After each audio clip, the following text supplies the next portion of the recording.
আমি আগেই বলেছিলাম কাজের উদ্দেশ্যে আমাকে ট্রেনে যাতায়াত করতে হয়।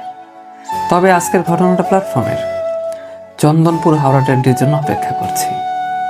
অপেক্ষার নীরবতায় লেখার খুব ইচ্ছা।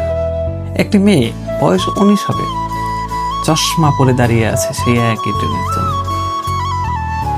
মনে তীব্র ইচ্ছা, যাই হোক অন্তত নামটা তো জিজ্ঞেস করব।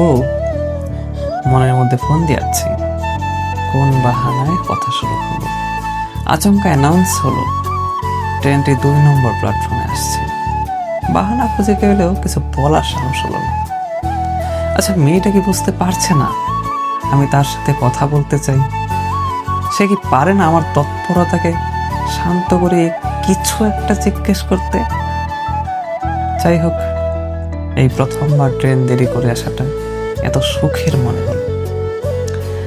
আমি বলবো, শুনছেন? অমনি ট্রেন হুইসেল মারলো, ঢুকে গেল প্ল্যাটফর্মে। মেয়েটি মহিলা কামরায় উঠল।